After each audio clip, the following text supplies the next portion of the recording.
পৌৰ ছাত্ৰ সন্থাৰ উদ্যোগত সমগ্ৰ অসমৰ জিলা সদৰ আৰু মহকুমা সদৰত আমি মশাল এই টৰ্চ ৰেলী কাৰ্যসূচী আমি আয়োজন কৰিছোঁ। ইয়াৰ মূল কাৰণটো হ'ল যে বৰ্তমান সংসদত শীতকালীন অধিৱেশন চলি আছে ভাৰতত পাৰ্লিমেণ্ট, আৰু এই উইণ্টাৰ ছেশ্যন পাৰ্লিমেণ্টত আমাৰ দাবী আছিল যে বিটিআৰ বা বড়ো শান্তি চুক্তিৰ সকলো দফা আখৰে আখৰে ৰূপায়ণ কৰাৰ কথা, 125th এমেণ্ডমেণ্ট যি সংবিধান সংশোধনী বিধেয়ক, আৰু যাৰ দ্বাৰা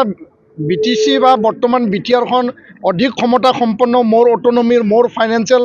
পাৱাৰৰ কথা বা অধিক ক্ষমতা সম্পন্ন কৰা, সীমা সম্প্ৰসাৰণ কৰা, আৰু কাৰ্বি আংলং বড়োসকলৰ ST হিল প্ৰদান কৰা, বড়ো কছাৰী ৱেলফেয়াৰ অট'নমাছ কাউন্সিলৰ পূৰ্ণাংগ মৰ্যাদা প্ৰদান কৰা, বিদ্যালয় প্ৰাদেশিকৰণ, NDB সকলো কেছ উঠাই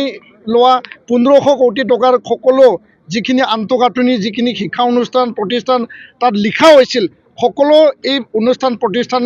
1500 কোটি টকাৰে নিৰ্মাণ কৰা, এই আটাইবিলাক দফাক লৈ পেলাই আমি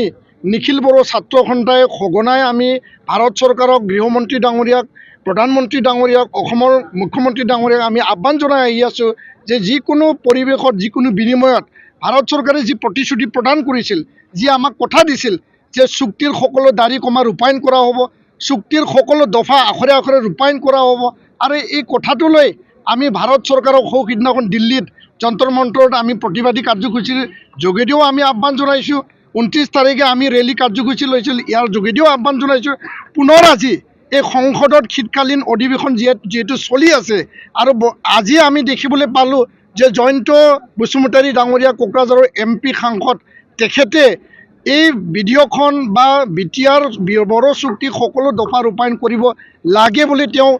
আজি সংসদত উত্থাপন কৰিছে। আমি ভাৰত চৰকাৰৰ প্ৰতি আশাবাদী, দৃঢ় বিশ্বাসী। এতিয়াও আমি ৰখিছোঁ যে গৃহমন্ত্ৰীয়ে যি কথা কৈছিল সকলো দফা আখৰে আখৰে ৰূপায়ণ হওক, আৰু এই শীতকালীন অধিৱেশনত 125th যি এমেণ্ডমেণ্ট সেইটো বিধেয়কখন পাছ কৰি পেলাই BTCখন অধিক ক্ষমতা সম্পন্ন কৰাৰ কাৰণে ভাৰত চৰকাৰে দায়বদ্ধতাৰে কাম কৰক। এইটোৱে আমাৰ আজিৰ এই মাৰ্চ টৰ্চ ৰেলীৰ মূল উদ্দেশ্য, আৰু এই কাৰ্যসূচীৰ যোগেদি ভাৰত চৰকাৰক আমি আহ্বান জনাইছোঁ, দাবী ৰাখিছোঁ।